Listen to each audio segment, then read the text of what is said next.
জীবনের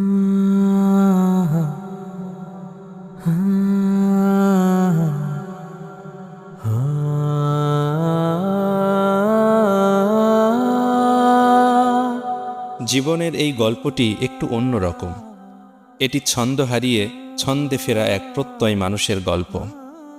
25 বছর বয়সী রাসেল হোসেন, যিনি স্ত্রীকে নিয়ে সাভারের আমতলা চাপাইন এলাকায় একটি ভাড়া বাড়িতে বসবাস করেন।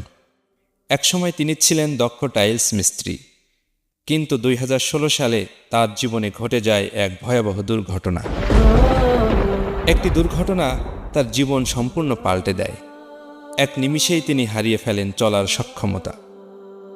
তার জীবিকার পথ হয়ে পড়ে বড় অনিশ্চিত।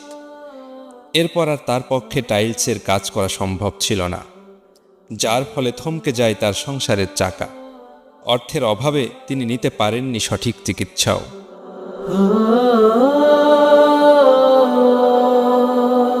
তবে তিনি হার মানেননি। নিজের প্রচেষ্টায় শিখলেন মোবাইল সার্ভিসিংয়ের কাজ। আমি তাল গাছে উঠছিলাম, তাল গাছে থেকে আমি হঠাৎ করে পড়ে গেছিলাম।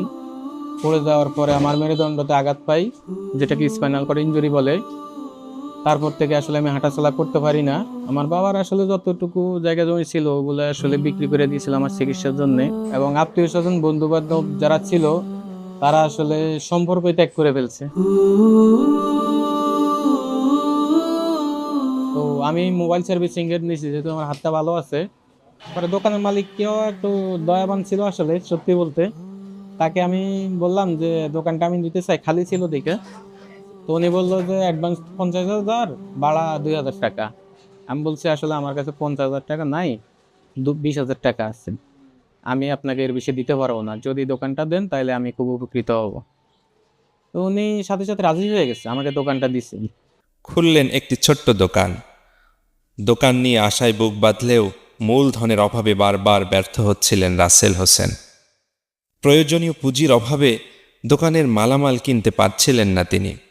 উপার্জন এতটাই সামান্য ছিল যে সংসারের খরচ চালানোই কষ্টসাধ্য হয়ে উঠেছিল। আসন্না ফাউন্ডেশনে আমি আবেদন করছিলাম আমাকে কিছু হেল্প করার জন্য। সেখান থেকে আমাকে তারা 30,000 টাকার মালামাল সহযোগিতা করে। তারপর থেকে আল্লাহর রহমতে আমার বেচা কিনা ভালো আছে, কারণ দোকানে মাল আছে। একজন কাস্টমার আসলে একটা জিনিসের জন্য ফেরত যেতে হয় না, তার জন্য সুন্দরভাবে আমার চলে যাচ্ছে এখন আল্লাহর রহমতে। এখন আমি মোটামুটি আল্লাহর রহমতে ভালো আছি। আগে তো মনে করেন যে অনেক সময় দেখলাম আমার মাসে 5,000 টাকা ইনকাম হইতো না, সেইখানে আমি মাঝে মধ্যে আল্লাহর রহমতে মাসে আমার 18-20,000 টাকা আছে। আবার শীতের সময় একটু ডাউন সিজন থাকে, ওই সময় আমার মোটামুটি তারপরও 15,000 টাকা ইনকাম আছে।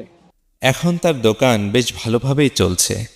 মোবাইল মেরামত ও যন্ত্রাংশ বিক্রির মাধ্যমে তিনি এখন নিজের ও পরিবারের খরচ চালাতে সক্ষম। দুর্ঘটনায় দিশা হারিয়ে ফেলা রাসেল হোসেন এখন স্বাবলম্বী। সংসার চালানোর পাশাপাশি নিজের চিকিৎসার খরচও চালাতে পারছেন তিনি। রাসেল হোসেনের জীবন প্রমাণ করে সংকল্প আর সহায়তা একসঙ্গে মিললে যে কোনো প্রতিবন্ধকতা পেরিয়ে যাওয়া সম্ভব। শুধুমাত্র সাভার উপজেলাতেই রাসেল হোসেনের মতো 74 জন প্রতিবন্ধীকে আসন্না ফাউন্ডেশনের তরফ থেকে স্বাবলম্বী উপকরণ প্রদান করা হয়েছে। এমন অসংখ্য অসহায় মানুষের মুখে হাসি ফোটাতে আপনার জাকাতের একটা অংশ আসন্না ফাউন্ডেশনকে অর্পণ করুন।